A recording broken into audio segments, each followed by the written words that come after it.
Hello friends, Mandar here. I'm back with another video. Are you curious about the new FAQs that USCIS has published in regards to number of visas available for employment-based category this year? We'll also talk about H1B stamping, some clarifications regarding that. We'll talk about what to expect in the next couple of visa bulletins. We'll talk about what you can do for investment opportunities. Although I'll give some clues, I'll have a separate video on it later on. And finally, I would like a recommendation from you and some reminders that I have upcoming on my channel. So watch this video until the end and let's get started.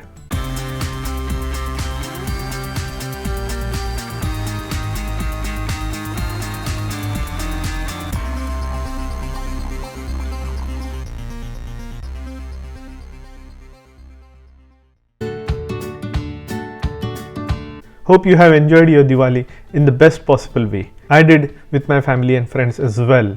And that kind of led me to think that I have eaten a lot of sweets and calories in the last couple of days leading up to Diwali.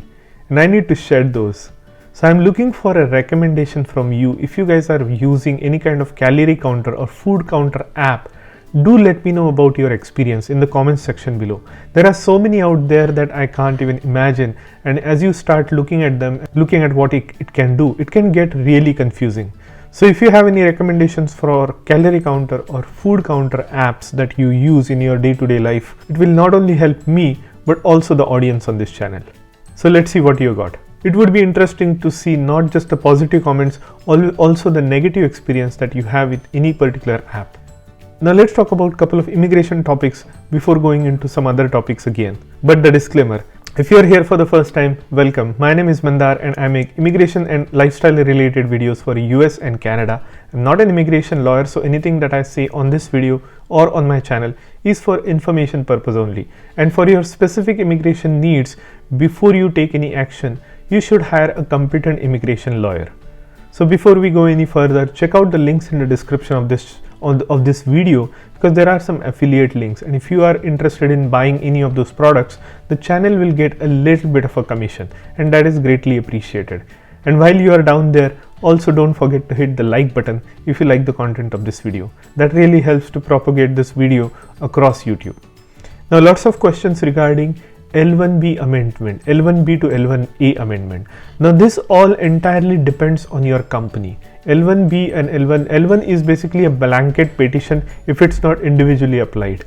And most of the companies, most of the consulting companies have a blanket petition. So it is very hard for you to kind of demand whether you should come in L1A or L1B. You can negotiate that with your management or your immigration team within the company for you to be selected in L1A. But again, it's not up to you. It depends on whether you really qualify for that. Now, a lot of people come to the United States on L1B only to realize that had they come on L1A, it would have been easier for them to kind of get into the EB1C category of green card. But that's not always true. Even from L1B, you could possibly qualify for EB1C. Remember, these are two totally independent applications. L1 is a non-immigrant visa application, whereas EB1C is a green card application. So one has no bearing on the other. The reason L1A can lead you to EB1C is because the requirements are very closely associated. So if you qualify for L1A, it is very likely that you may qualify for EB1C. But not totally. You need to fulfill all those other requirements. So coming back to the question, being on L1B, can you qualify for EB1C? Yes, you can. The short answer is yes, you can, as long as you fulfill the requirements for EB1C. So I have made countless videos on the requirements for EB1C. If you want to reach out to me regarding your specific situation on L1B to L1A and my recommendation on whether you can apply for EB1C, do reach out to me on my Patreon site, and I'll be happy to give you my perspective, non-legal advice on what you could possibly do. Always work with your immigration lawyer on such situations. Now remember, in the last video, if you haven't checked out, we talked about, in the last two videos, we talked about those weird statuses that USCIS is putting on your green card applications, or I-485J or even H-1B applications or pending petitions that you may have after even you getting the green card. If you actually get your green card, if you actually have gotten your green card in your hand, and subsequent to that, if you had any of your pending petitions such as H-1B transfers or amendments or extensions, status changes after you get your green card, those things don't matter anymore, because once you get your green card, your status in the United States is that of a permanent resident. So any other status you may have had, like L1, H1 extensions, those sort of things, those all kind of go away. Those become irrelevant. Now the only reason USCIS updates those because they want to close the loop on those. They don't want to keep the petitions hanging or in the open status. So what they do is they pick the closest possible status that makes sense to them and just close the case. In some instances they say the case has been denied, in other instances they say the case has been withdrawn, or any other status that makes sense to them. The point of that is to close the case so that it does not remain open. So once you get a green card, don't pay too much attention to all your other case statuses because they are just going to wrap up. Now a popular question, what do you think about the upcoming visa bulletins? Now remember what we saw in the visa bulletin for October and November. So I know for sure that some of you are interested in stock trading, day trading, buying cryptocurrencies. I want to present you WeBull. WeBull is a trading platform. It allows you to buy stocks, it allows you to buy options, do options trading, and also it allows you to buy cryptocurrency. It can be done on the computer or on the mobile app. Now if you use my link, which is on the screen and also in the description, you will get some free stocks.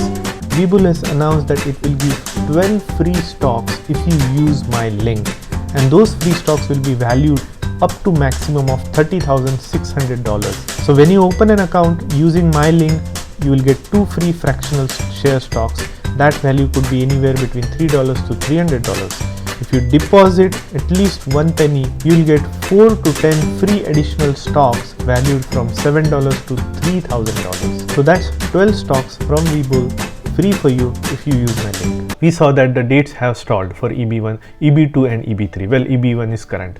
So what do I expect in the December visa bulletin?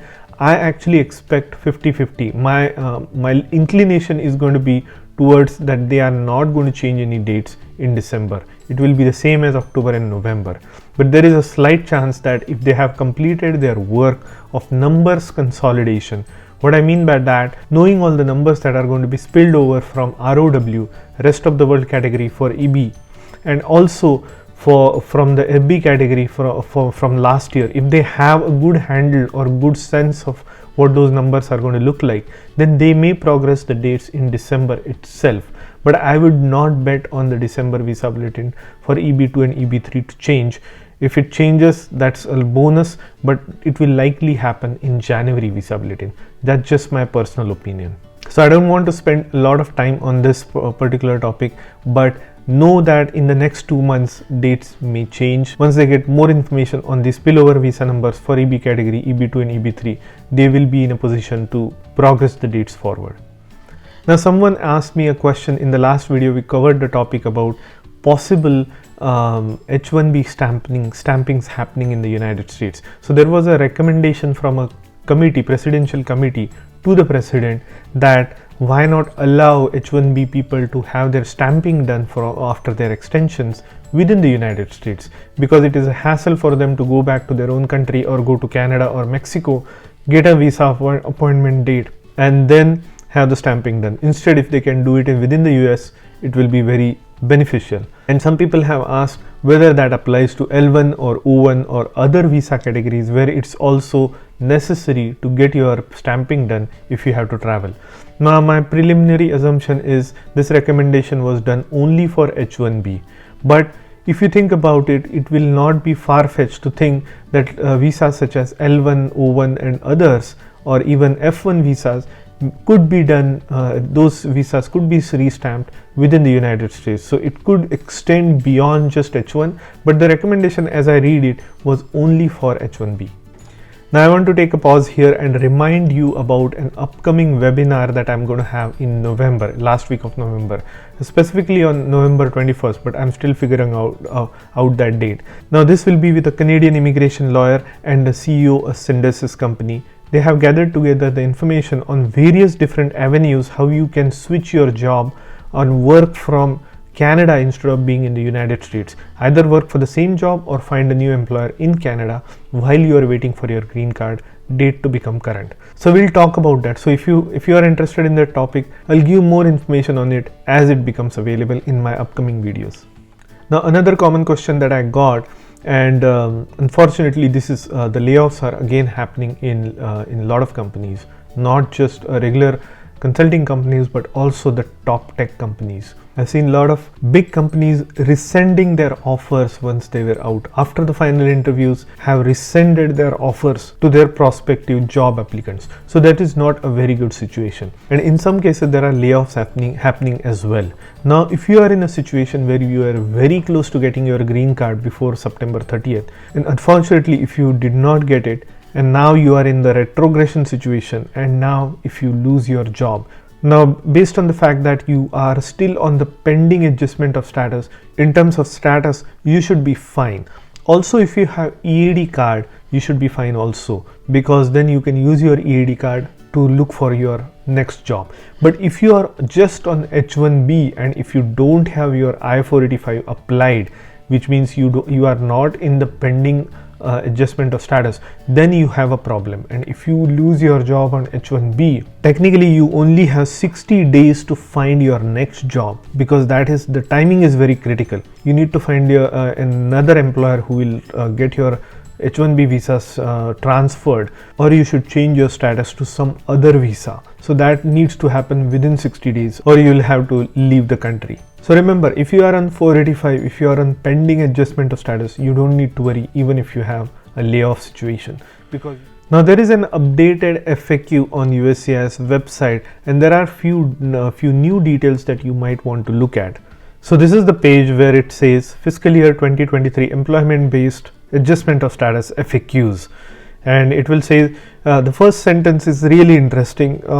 The employment based EB annual limit for fiscal year FY 2023 will be higher than was typically before the pandemic, though lower than the FY 2021 and 2022. We are dedicated to ensure that we use as many available employment visas as possible in FY 23, which ends in September of 2023.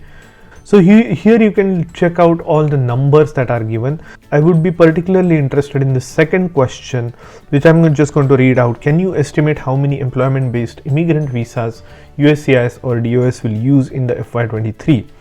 The DOS currently estimates that the FY23 employment-based annual limit will be approximately 197,000 due to approximately 57,000 unused family-sponsored visa numbers from FY22 being added to the employment-based for the limit for FY23.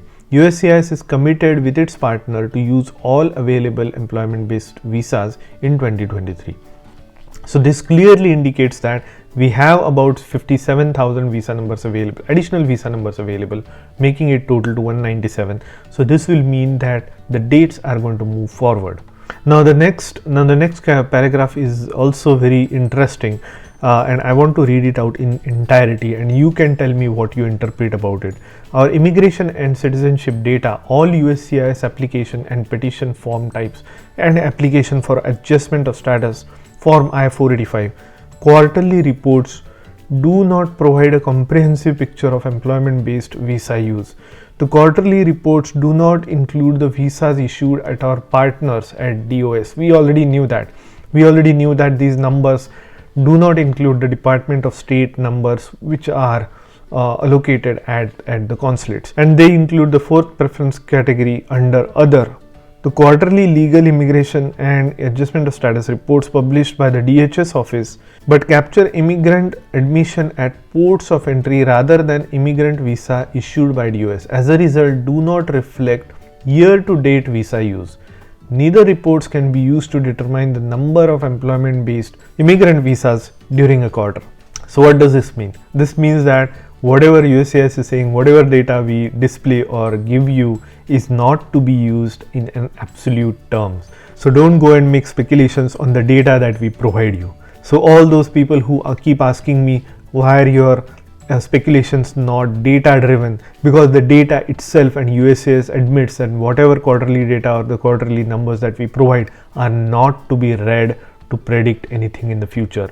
So they clearly tell you that, and I have been saying the same thing. Data driven decisions are made when the data is reliable. If the data is not reliable, if the data is not to be trusted or not to be used, because as much as we would like to say that all the speculations should be data driven, it in the immigration world, in the USCIS world, that is not the case. So when I do predictions and speculations in the future that are going to be based on the knowledge that we have, the wisdom that we have, the past experience that we have, only on that basis. It is also data driven, but to only a certain extent, not to the fullest extent. So I just want to clarify that.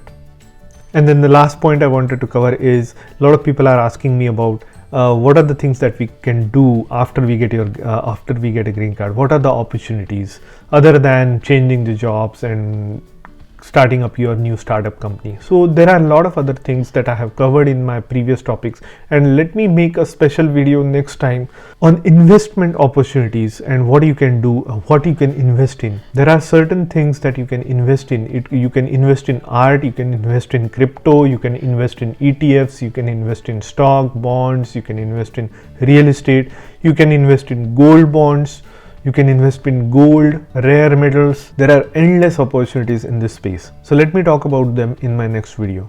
But for now, here's a nugget I want to throw. The October 31st, 2022, which is on Monday, the Powerball jackpot has reached 1 billion for drawing.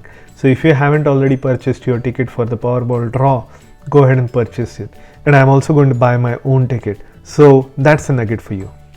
And last but not least, I highly encourage you to like, subscribe and comment on this video and all other videos leading up to my giveaway announcement on in the first week of December. So my giveaway is going to be Apple Watch Series 8 in aluminum edition with the choice of color and the choice of size of the winner. The only thing you have to do is comment on this video on all subsequent videos. I'll also go back to my previous 3 videos if you have already. Also like and subscribe to my channel. And I'll see you in the next one.